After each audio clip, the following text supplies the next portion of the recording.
Bonjour et bienvenue dans cette formation Check-up Calliope. Je vous propose dans cette vidéo de faire un tour à travers les trois logiciels de la suite Office, donc que sont PowerPoint, Word et Excel, de façon à pouvoir vous donner des trucs et astuces que j'ai utilisés justement pour pouvoir mettre en œuvre le référentiel Calliope, c'est-à-dire tous les documents dont vous allez avoir besoin pour pouvoir présenter en tout cas vos actions de formation et tous les éléments utiles au bon déroulement de ces dernières. Voilà, donc on va démarrer très simplement à travers tout simplement les documents que je vous ai transmis. Donc on va commencer par PowerPoint, donc on va regarder ensemble comment changer une image, comment intégrer des liens à l'intérieur du document. Alors bien sûr, peut-être que vous savez peut-être déjà le faire, mais peu importe, en tout cas,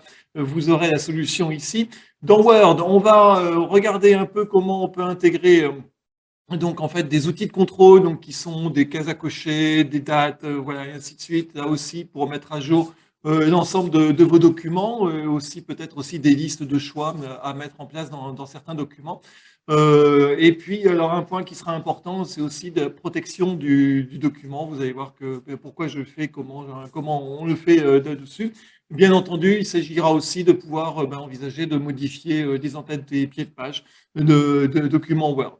Concernant Excel, donc, puisque vous avez aussi des documents que je vous fournis sur cette base, donc on va regarder des formules très simples de copier-coller, simplement démarrer au niveau des formules. Ensuite de quoi, on verra quelques astuces pour pouvoir simplifier ce travail, et notamment, je pense aux documents sur lesquels on va effectivement développer tout ça, qui reprend et retrace tous les indicateurs de satisfaction de façon à pouvoir faire en sorte que ce soit beaucoup plus facile pour vous à l'usage. Alors, on va tout simplement démarrer tout de suite avec PowerPoint. Donc, je vais partager le document initial. Il est ici, voilà. Donc, voilà. Donc là, vous êtes vraiment sur la page de travail, entre guillemets, de PowerPoint. Donc, là-dessus, qu'est-ce qu'on va faire dans un premier temps? C'est tout simplement la notion de changer d'image. Alors, changer d'image, comment ça se passe? C'est très bien. En fait, PowerPoint fait très bien les choses, ou en tout cas simplifie en tout cas directement l'action.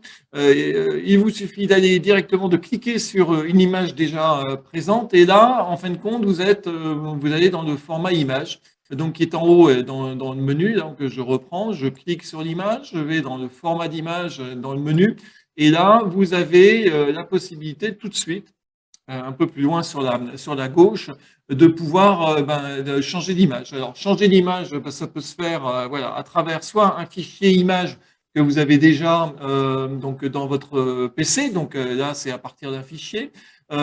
Soit on peut aller le chercher à travers peut-être une source en ligne, c'est-à-dire que vous pouvez demander à faire un PowerPoint. On va y aller. D'ailleurs, je vais vous présenter ça, mais on va chercher un chien. Voilà, pourquoi pas. Donc, je vais essayer de trouver une photo de chien. Voilà, ici, Creative Commons. Voilà, donc ça, ce sont des photos qui sont entre guillemets libres de droit. Voilà, ce chien-là, j'ai juste cliqué 2 fois sur l'image, et aussitôt, mon image est intégrée à partir des recherches que j'ai pu faire sur directement Internet par le biais de PowerPoint. Maintenant, ça peut être différent. Vous pouvez avoir une image qui soit effectivement présente sur votre PC. Donc là, je vais changer d'image. Donc c'est un peu plus long. Donc je vais voilà, donc organiser ça. Voilà. Donc je vais si je vais chercher directement, alors les logos, je pense qu'ils sont ici. Tiens, voilà, l'objectif c'est Calliope, donc on va aller chercher voilà, un logo Calliope. Donc je vais prendre celui-là, voilà, très bien. Et vous voyez que automatiquement, donc mon fichier a été changé directement avec l'image choisie. Donc ça, c'est important. C'est important, c'est parce que l'idée, c'est de pouvoir à chaque fois dans cette zone, en tout cas de cette diapo, pour chacun des critères, de pouvoir illustrer les éléments de preuve que vous abordez à côté de votre document. Donc voilà, bon, pour un premier point. Alors là, c'était pratique parce que ce sont des images proprement dit. Maintenant, la question qui peut se poser, c'est comment je fais pour intégrer non pas une image, mais un fichier PDF. Alors, c'est plus compliqué. Alors, moi, je vais vous donner mon astuce par rapport à ça. Donc, en fin de compte, elle est relativement simple. C'est que alors, j'ai déjà ouvert un fichier PDF et vous allez comprendre pourquoi. C'est tout simplement le fichier de ma certification Calliope, que j'ai obtenu avec Socotec. Voilà. Donc là, pour un fichier, comment dirais-je, qui est en PDF. Donc, je vous partage mon écran. Voilà, donc il est prêt, comme vous pouvez le voir. Hop, voilà, donc le fichier est donc prêt. Et je vais donc tricher tout simplement par rapport à ça. Et comment? Eh ben, je vais prendre la fonction imprime écran. Donc ça, c'est une touche que vous avez sur votre clavier. Vous ne pouvez pas la rater quelque part. Elle est sur votre clavier, de toute façon, sur tous les ordinateurs. Vous appuyez sur la touche imprime écran, donc chose que je viens de faire. Je vais quitter donc mon partage d'écran, voilà, hop, pour revenir donc au fichier Calliope qui est là. Voilà. Donc ça, c'est fait. Et donc maintenant, je vais tout simplement faire un CTRL V pour coller. Voilà. Voilà, CTRL V. Et donc, comme promis, hein, de toute façon, mon fichier, donc en fait, la copie de mon écran apparaît. Alors, bien sûr, là, entre guillemets, ça va pas être conforme à ce que je veux comme présentation. Donc, en fait, quand vous avez bien effectivement cliqué sur l'image et on revoit tout de suite, parce que vous avez les petites les éléments ronds qui forment en fait le format de votre image. Donc là, vous avez un outil qui est à droite qui s'appelle Rogner et donc qui va vous permettre de tout simplement de reprendre de bons formats et de rectifier correctement au format de l'image que vous le souhaitez. Donc je prends les angles, voilà, et ça me permet, voilà, tranquillement, hop, pas en mode rognage, voilà, c'est fait. Je reclique, voilà, et mon fichier, voilà, je l'ai rectifié. Je peux le positionner sur ma diapo, je peux la rectifier. Alors, une astuce là aussi que je vous donne, alors, concernant les images, ne jamais utiliser donc des repères d'images qui sont sur les côtés, en haut et en bas. Pourquoi? Démonstration. Si je fais ça, tout simplement, j'écrase mon image, elle n'a plus rien à voir. Donc, je fais normalement un CTRL Z, voilà, CTRL touche Z, et donc ça annule l'action. Et donc, si vous voulez rectifier un format d'image, donc il y a deux possibilités. Soit vous utilisez les angles, voilà, de façon, parce que comme ça, vous avez une réduction qu'on appelle homothétique de l'image. Donc, c'est-à-dire que ça va réduire dans les mêmes proportions la hauteur et la largeur de votre document. Et puis, sinon, vous pouvez encore aller directement opérer sur le côté à droite, en haut, et désigner, par exemple, je veux que mon image elle fasse 9 cm de haut, et donc comme ça, voilà, tout va bien. Donc là, elle est posée. Si vous voulez aussi, si vous avez une page blanche, par exemple, alors c'est un peu compliqué parce qu'effectivement, du blanc sur blanc, ça ne ressort pas. Donc, ce que je vous invite à faire, c'est d'aller sur bordure de l'image, tout simplement. Puis, vous pouvez mettre une bordure noire, par exemple, comme je fais là, ou juste un peu plus légère, une grise. Et puis, ce que je fais habituellement, et ce que vous avez vu, ce que vous voyez sur le document, c'est que généralement, je mets un petit ombrage de façon à voilà, remettre un peu de relief sur le document. Voilà ce que je voulais vous présenter, en tout cas, sur tous les aspects images. Donc, on a vu comment intégrer une image directement à partir d'un fichier ou autre. Donc, ça, c'est le cas précédent. Là, on a intégré à partir d'une copie d'écran. Alors, une copie d'écran, hein, vous pouvez faire une copie d'écran d'une page Internet, par exemple. Hein. Ça peut être effectivement simplement quelque chose que vous avez disponible sur votre site Internet. Par exemple, vous voulez montrer que vous avez un site Internet qui part de votre formation. Vous faites une copie d'écran de votre site Internet et vous l'intégrez directement dans votre document PowerPoint. Voilà. Et on va passer à un autre point qui est extrêmement important. Donc, c'est notamment, vous avez vu que, en fait, l'idée dans ce document, c'est de pouvoir tracer, en tout cas, tous les documents que vous utilisez dans le cadre de votre certification Calliope. Alors, tracer, ça veut dire quoi? Ça veut dire que généralement, pour un document, vous avez toujours un document qui va être la source de votre élément. Donc là, c'est ces documents sur lesquels vous êtes, par exemple, une attestation qui va être effectivement de format type, en tout cas, de document d'origine, enfin proprement dit, sur lesquels vous travaillez. Ensuite de quoi, ce document, vous allez peut-être de basculer dans un dossier partagé ou un dossier spécifique lié soit à la formation, soit à vos stagiaires, et ainsi de suite, enfin, d'un côté. Et donc, pour le jour de l'audit, en fin de compte, l'idée, c'est de se dire que sur votre document, votre référentiel Calliope, en fait, vous avez tous les outils pour pouvoir directement aller chercher sans avoir à aller fouiller dans votre navigateur de PC directement où se trouvent les éléments. Donc, la solution pour ça, c'est tout simplement d'intégrer des liens donc directement sur des documents et de façon à pouvoir les retrouver d'un simple clic derrière. Alors, je vais prendre l'exemple de mon certificat que j'ai pris là. Donc pour ce faire, donc je vais revenir sur mon fichier qui est ici. Donc on va reprendre le process simplement donc à partir du document PDF et puis après je vous montrerai sur un document Word par exemple. Donc je vais partager mon document PDF pour aller vous le présenter. Donc le document PDF, hop, il est là, voilà. Et comme souvent, en fait, pour retrouver ces éléments-là, ces éléments de lien, donc vous allez dans Fichier, et dans Fichier, vous avez soit propriété, soit information. Donc là, ça va être propriété. Voilà, je vais cliquer sur toutes les propriétés, et ça va me permettre de pouvoir avoir l'emplacement. Donc l'emplacement, donc voilà, ça c'est l'adresse en tout cas du fichier. Donc ce que j'ai à faire, c'est très simple. 2, 3, hop. Donc je sélectionne tous les éléments. Et je vous dirai qu'après, il y a un petit plus à faire. Donc, je fais CTRL copier. Donc, ça, c'est OK pour moi. Et je vais pouvoir aller directement dans alors, PowerPoint. Donc, en fait, je vais arrêter le partage. Voilà. Donc là, j'ai mon document, donc qui est donc l'adresse de mon document qui est directement donc installée. Sauf que en fait, j'ai le nom du dossier dans lequel effectivement est installé le fichier. Donc, il me manque un point, c'est effectivement le nom du fichier proprement dit.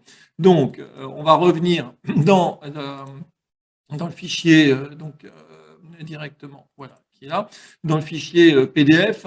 Et à ce moment-là, le nom du fichier, alors, je vais montrer toutes les propriétés. Voilà, le nom du fichier, il se trouve ici. Donc là aussi, même chose, je vais faire CTRL copier.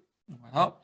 Et là, cette fois-ci, ce sera OK. Je vais pouvoir arrêter le partage et on va revenir sur donc le Calliope. Il est là.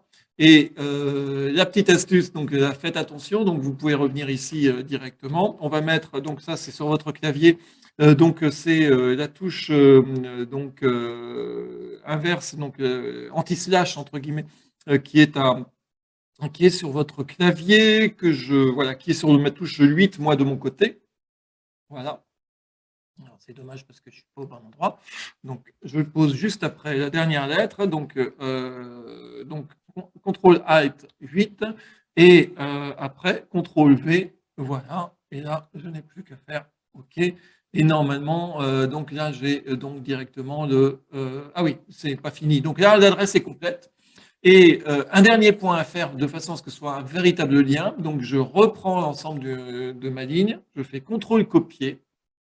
Et là, je vais faire un CTRL-V un peu spécial. Donc là, je fais un clic droit avec ma souris. Et je vais sur le champ qui est lien. Et je vais définir le lien. Voilà, qui est ici. Donc là, CTRL-V dans le lien. Voilà, OK. Et ce que vous apercevez à l'écran, c'est que tout de suite, en fin de compte, il s'est mis en place tout simplement comment dirais-je, tout l'ensemble du bloc texte a été souligné, ce qui veut dire que mon lien fonctionne. Et là, donc d'emblée, vous voyez bien que si je fais donc à l'écran, hein, on m'invite tout simplement à cliquer sur le bouton, donc contrôle, hop, j'ai oublié, voilà, donc le bouton contrôle enfoncé plus un clic dessus, voilà, donc j'ai bien le doigt qui est présent. Et si je clique dessus, automatiquement, voilà, il me demande tout simplement si je suis d'accord pour ouvrir ce document-là. Donc ça, c'était fait à partir d'un document. Alors c'est un peu spécial, c'est les documents PDF. Maintenant, ce qui va être intéressant, c'est de pouvoir le faire de la même façon à partir d'un document Word. Donc là, je vais donc arrêter le partage et puis on va aller sur le document Word qui est ici. Document Word, il est là. Voilà. Alors, hop, on va revenir ici. Donc ça, c'est un des fichiers que vous avez reçu, sur lequel on travaille encore un peu plus tard. Donc là, même chose, fichier. Et vous allez dans Informations. Et dans Informations, vous avez la possibilité de pouvoir aller dans Copier de chemin d'accès. Voilà, vous voyez que c'est super simple, hein. Donc là, c'est encore plus facile parce que vous n'avez pas à raccrocher le nom du fichier derrière.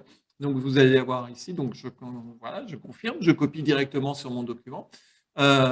Et puis, donc, en revenant, hop, de nouveau sur mon fichier, voilà, je vais le mettre ici, l'emplacement.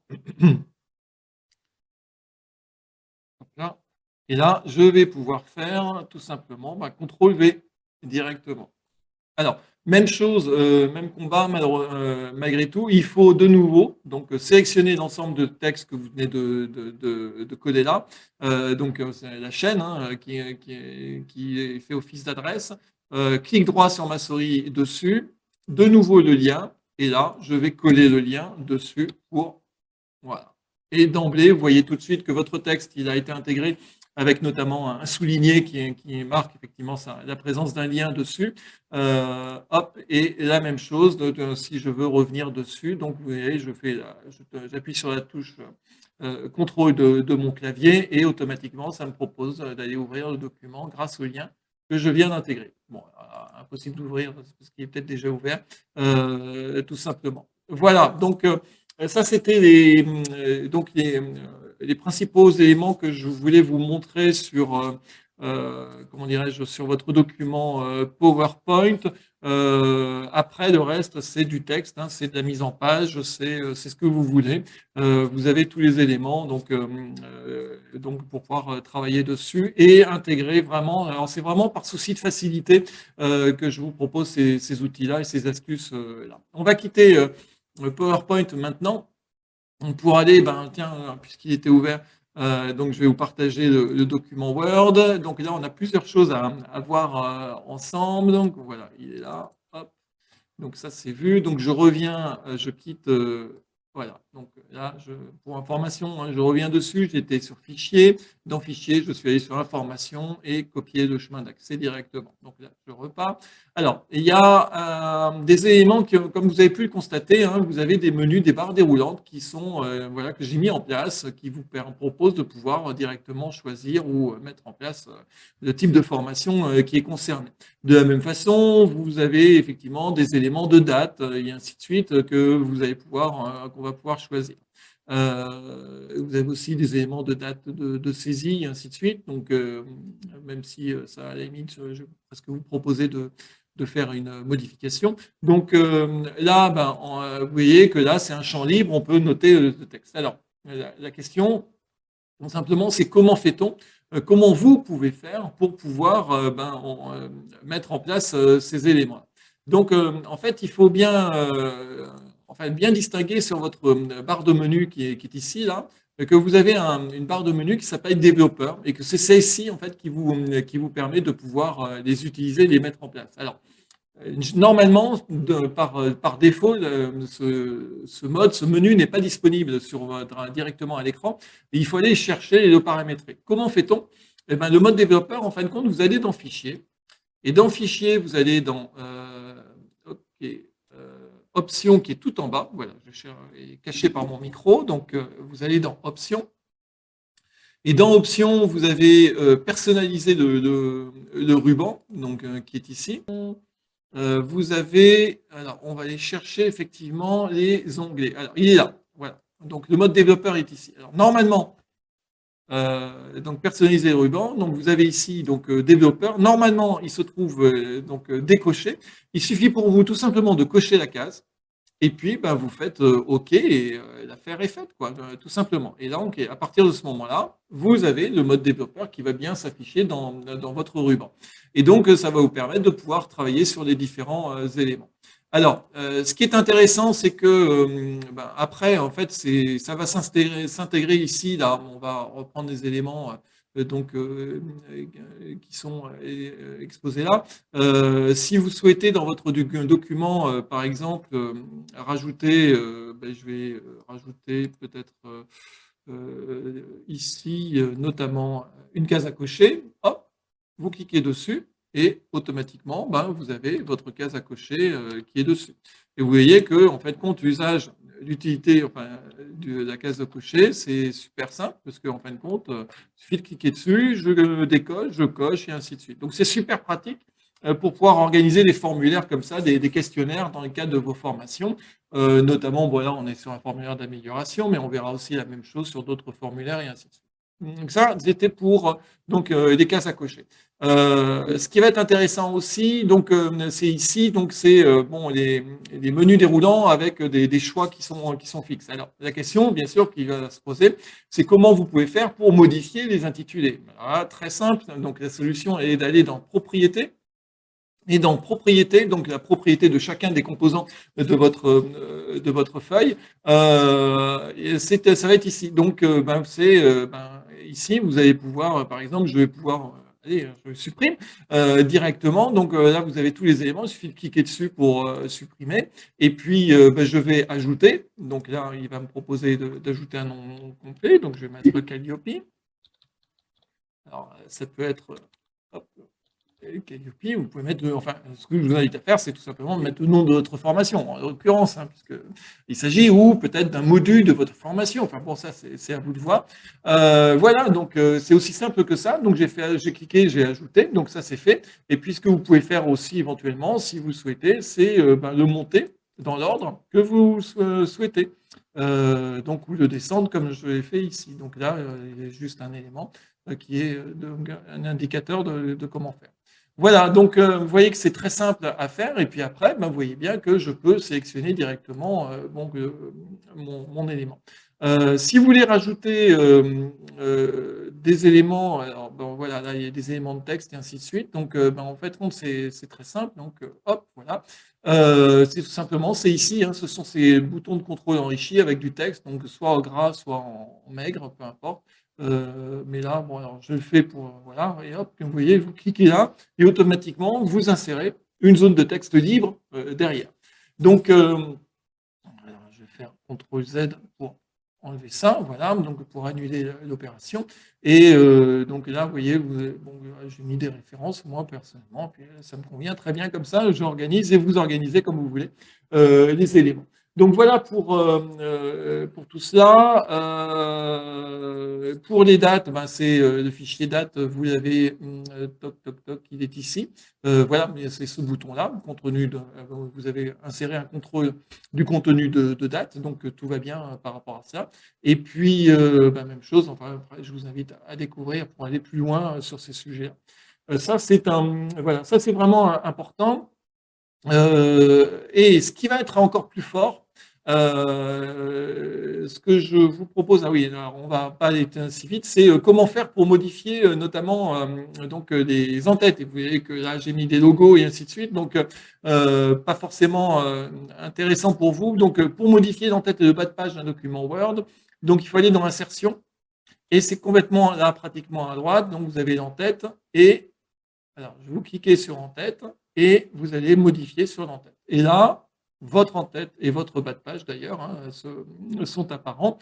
Et donc ben, là, c'est un fichier image. Ben, la même chose, vous pouvez mettre votre logo. Là, vous pouvez changer ce que vous voulez. Vous pouvez changer le texte, les versions et ainsi de suite, les références du document. Alors, Sachez que dans une logique qualité, en tout cas, on est très dans, il faut vraiment être vraiment dans une logique de référencement de chacun des documents. Alors, c'est pas, et de version de documents, parce que c'est vraiment l'idée de fond, c'est de pouvoir vous assurer que vous travaillez toujours sur le dernier document mis à jour. Voilà, donc c'est juste cette précaution-là qui est à mettre en place. Là, vous avez tout, mais enfin, moi, c'est moi qui les ai mis, donc vous mettez à jour tous ces éléments-là. Vous pouvez changer la police de caractère. C'est du Word, donc de toute façon, après, vous revenez dans Accueil et vous faites ce que vous voulez. Si vous avez plutôt l'habitude de travailler sur de l'Arial ou autre, vous changez tout simplement la police de caractère. Et quand vous avez fini tout ça, vous avez ici, vous avez le menu dans le ruban en tête et pied de page. Donc, je vais essayer d'y revenir parce que voilà. Donc, ça y est, c'est fait. Donc, là-dessus, et donc, ça vous permet, j'aimerais bien, voilà, tout simplement de fermer. Et puis, vous revenez donc à votre document principal. Alors, on va passer à la dernière étape que je voulais vous présenter, moi, ce matin sur les outils Word. C'est, en fin de compte, c'est alors, voilà, donc c'est la façon de protéger votre document. Alors, la protection du document, moi, je ne l'envisage pas forcément sur une idée de la protection proprement dit de votre page et de fichier Word. Il est simplement, je l'utilise véritablement, et j'espère que vous l'avez ressenti dans les différents fichiers que je vous ai déjà adressés. C'est vraiment l'idée de la simplification pour la personne le stagiaire à qui vous allez l'adresser. Et donc, en fin de compte, l'idée de fond, c'est vraiment de pouvoir lui fournir un document où, en fin de compte, n'est disponible à la modification que les éléments sur lesquels il doit véritablement agir. Donc, vraiment par souci de simplification, c'est là-dessus que je le fais. Après, moi, je trouve qu'en fin de compte, cette protection-là étant malgré tout encore plus forte qu'un simple PDF, d'ailleurs, dans lequel, effectivement, il faut encore pouvoir mettre des fonctionnalités de formulaire. Donc, il existe des solutions PDF payantes pour pouvoir le faire. Là, c'est avec Word. Ça coûte 99 € pour avoir la suite Office. Donc, c'est vraiment pas un investissement par rapport à tout ce que ça peut représenter et toutes les fonctionnalités qu'il peut y avoir derrière. C'est vraiment peanuts, en tout cas, c'est mon point de vue, mais par rapport à ça, vous avez différentes solutions pour acquérir la suite Office, donc même en formule familiale, peu importe. C'est quand même super utile. Et en fin de compte, je trouve que ça apporte malgré tout une protection plus forte parce qu'en fin de compte, on ne peut rien faire d'autre que d'aller effectivement directement sur les cases à renseigner, les cases à cocher, les dates à renseigner, les autres de texte à compléter et ainsi de suite. Donc pour ça, c'est super pratique. Alors, je vais revenir au document Word. Donc là, il est ici. Et la question, c'est comment fait-on pour le protéger? Alors, c'est relativement simple, vous allez voir. Donc, je vais dans Fichier, qui est complètement à gauche ici. Je vais dans Information. Et dans Information, vous avez ici les éléments protéger le document. Et donc, là, ce que je vais vous proposer, c'est tout simplement d'aller sur Restreindre la modification. Puisqu'il ne s'agit pas de bloquer complètement le document. Donc, c'est-à-dire qu'il ne s'agit surtout pas de faire en sorte d'avoir un mot de passe à donner pour pouvoir le modifier. Donc, ça, c'est surtout pas le point. C'est juste faire en sorte que, en fin de compte, je vais vraiment m'assurer que le document, on ne puisse pas le modifier, sauf les parties sur lesquelles j'ai moi-même pris la décision de pouvoir offrir cette possibilité-là. Donc, on va restreindre tout simplement, c'est ce menu-là, la modification. Et donc, dans ce cadre-là, qu'est-ce qu'il vous demande? Donc, vous avez tous ces éléments-là. Donc, autoriser uniquement ce type de modification dans les documents, remplissage des formulaires.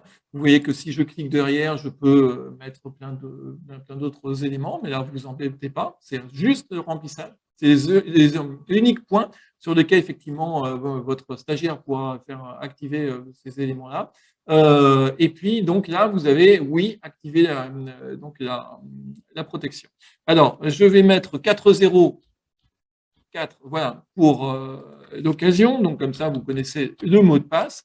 Alors, un point extrêmement important, moi, ce que je vous conseille, c'est d'utiliser le même mot de passe pour tous vos documents. Pourquoi? Tout simplement parce que faites vraiment très attention avec cette fonctionnalité-là.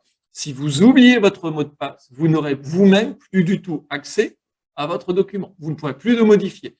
Donc, soyez vraiment vigilants par rapport à ça. Pour la petite astuce, moi, j'utilise vraiment, alors bon, j'utilise Dashlan pour générer des codes. Donc là, j'ai mis dans mon coffre, entre guillemets, un mot de passe que j'ai dédié à tous mes éléments PDF et ainsi de suite pour de sécurisation. Comme ça, au moins, je sais que j'ai toujours le même mot de passe sur tous ces documents-là. Après, il ne s'agit pas d'avoir des mots de passe extrêmement forts, hein, c'est un 4 caractères ou un code PIN comme ça le fait très bien. Vous pouvie mettre un code PIN de carte bleue, de ce que vous voulez, peu importe. C'est juste histoire entre guillemets, de bloquer un peu les fonctionnalités.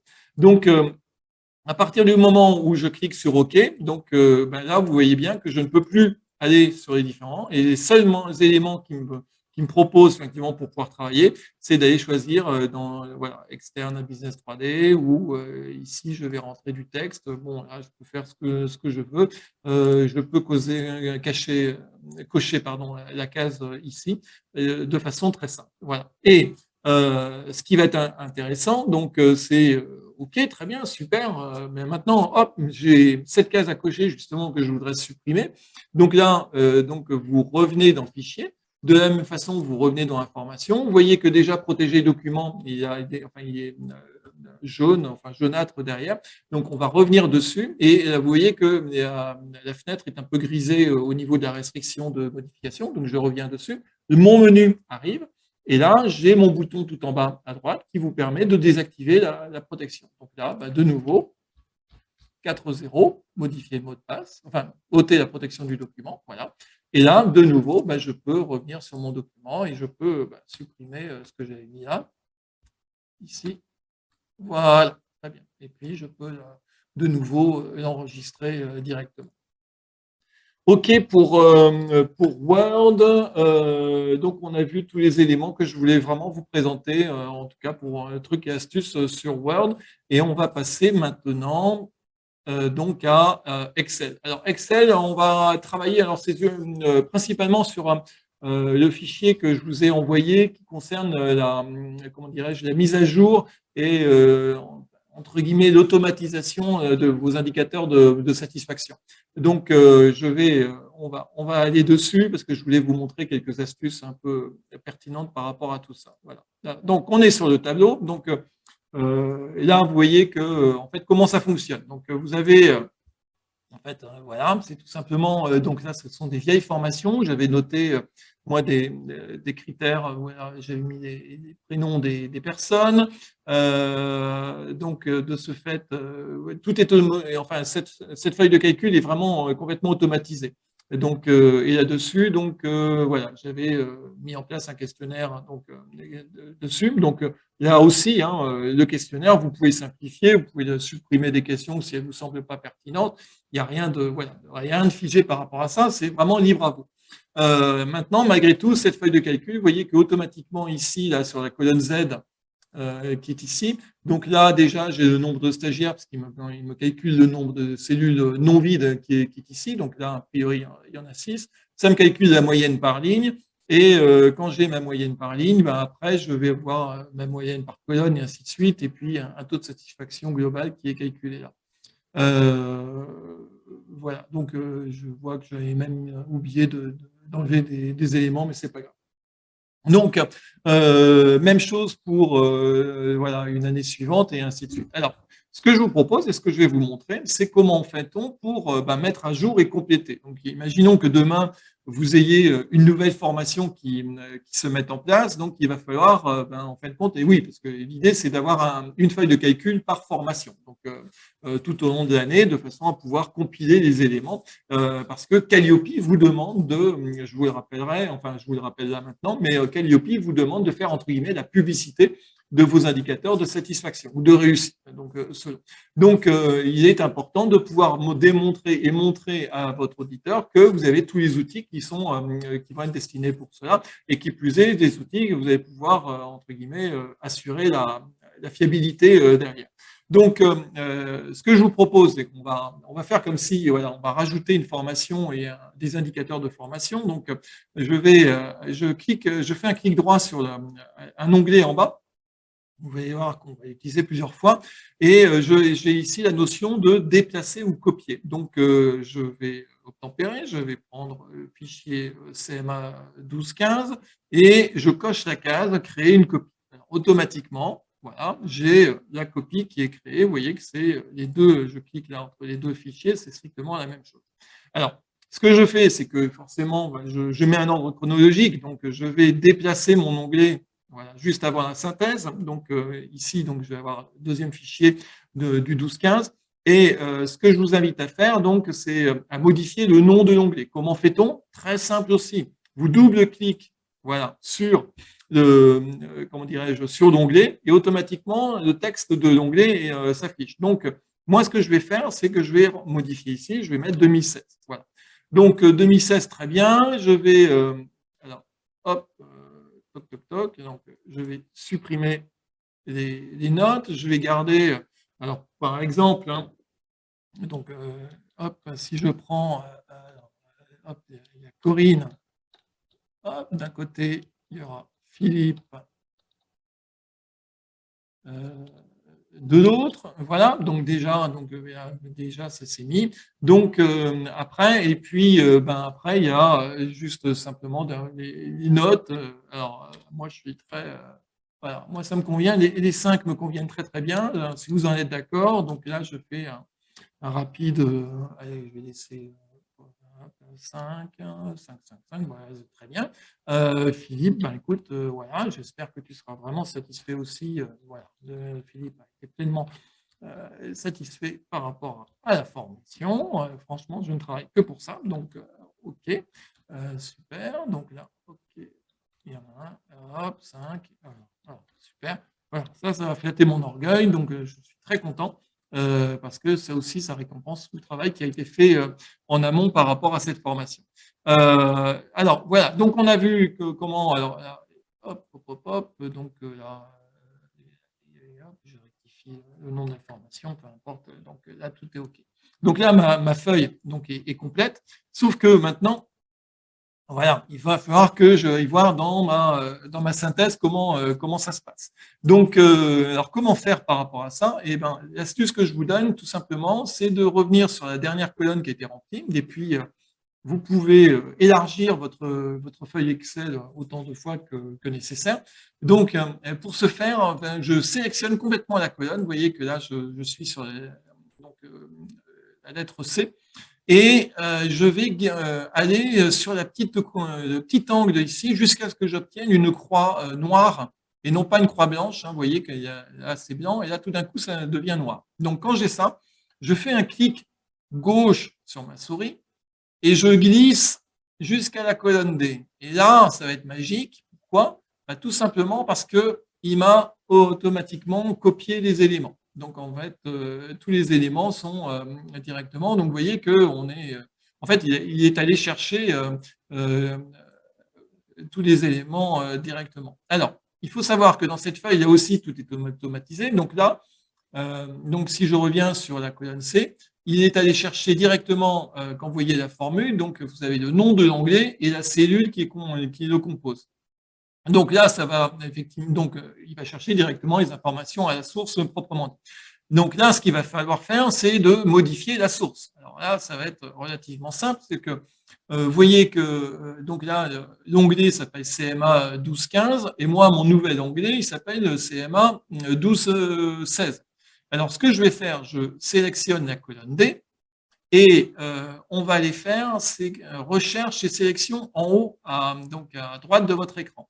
Et je vais faire remplacer. Alors, je vais donc remplacer CMA, non, CMA 12.15, puisqu'en fin de compte, aujourd'hui, dans les formules donc, de chacune des cellules, c'est ce qui est indiqué. Et je vais remplacer par CMA 12.16 l'ensemble. Et je vais faire remplacer tout directement. Voilà. OK, Excel me dit que l'action est terminée et vous voyez qu'en même pas moins d'une minute, voilà, j'ai mis à jour mon document, ça a mis à jour les calculs qui sont ici et d'emblée, vous voyez que ben, voilà, j'ai un taux de satisfaction à 96%, 95% et ainsi de suite, donc en fonction des critères que j'utilise pour relever les éléments d'information. Alors, un point important et un point de vigilance important lorsque vous faites cette manipulation, c'est lorsque vous faites comment dirais-je, des recherches et remplacements, Alors, l'erreur à ne pas faire, c'est par exemple de remplacer, par exemple, parce qu'en fin de compte, on avait le 12-15 à remplacer par le 12-16, ça a été de remplacer 5 par 6. Parce qu'à ce moment-là, ça veut dire que tous les chiffres 5 auraient été remplacés par 6, parce qu'en fin de compte, l'ordinateur ne fait que ce qu'on lui demande de faire. Donc là-dessus, c'est pour ça que je vous suggère vraiment d'avoir des noms, entre guillemets, alors courts malgré tout, mais assez explicites, et de reprendre bien ces éléments complets de façon à pouvoir, pouvoir faire ce type d'opération derrière. Donc, éviter simplement de mettre des 1, 2, 3 en numéro d'onglet. Ça, c'est déjà une première erreur. Et puis surtout, donc, lorsque vous faites un remplacer derrière une fonction rechercher, remplacer derrière, éviter des chiffres comme ça, même un 10 et ainsi de suite, parce que dès lors qu'il va trouver 10, hop, il va vous remplacer par les éléments que vous lui demandez de remplacer. Donc, voilà, une combinaison chiffres et lettres comme c'est là, c'est vraiment idéal en tout cas pour pouvoir mettre à jour ce tableau. Donc, alors même chose, donc je vous l'indique et je terminerai là-dessus. Si vous souhaitez, donc comment dirais-je, protéger votre document, votre fichier Excel, même chose, hein, vous allez dans Informations. Et là, vous allez pouvoir protéger le classeur. Alors, même chose, hein, c'est soit protéger le classeur complet, donc soit la feuille active, donc là, protéger la feuille active, il va vous demander effectivement donc un mot de passe forcément. Faites attention malgré tout, c'est donc de cocher donc de décocher plutôt les cellules verrouillées. Pourquoi? Parce qu'à partir du moment où vous avez décidé de verrouiller des cellules, ça veut dire qu'effectivement, vous ne souhaitez pas pouvoir faire en sorte qu'ils soient modifiables par la suite. Donc, et après, vous pouvez faire OK, alors, je vais faire annuler. Maintenant, ce qui est important, par exemple, c'est que pour savoir si votre cellule est verrouillée ou déverrouillée, il faut faire un clic droit sur votre cellule et vous allez normalement dans alors, format de cellule, voilà, c'est ici. Protection, voilà. Et là, vous voyez que par défaut, en fait, les cellules, elles sont toutes verrouillées. Donc, en fin de compte, il faut déverrouiller ces éléments-là de façon à ce que, effectivement, si vous souhaitez faire des rectifications derrière, on puisse le faire ou pas. Donc là, c'est à votre choix donc, de pouvoir le faire. Voilà, on a fait donc le tour de l'ensemble de ces supports de formation Calliope. Voilà, donc quoi qu'il arrive, vous savez que je resterai à votre disposition pour tout renseignement. On aura l'occasion de pouvoir échanger là-dessus. Ce sont vraiment les principales en fait, astuces qu'il faut vraiment pouvoir intégrer. Et je vous souhaite bon courage pour désormais maintenant pour pouvoir mettre à jour vos documents parce que c'est votre certification, ce n'est plus la mienne. Donc voilà, allez-y tranquillement mais sûrement. En tout cas, vous avez vraiment toutes les bases pour pouvoir compléter l'ensemble des critères et pouvoir réussir votre certification avec le moins de stress et d'efforts possible.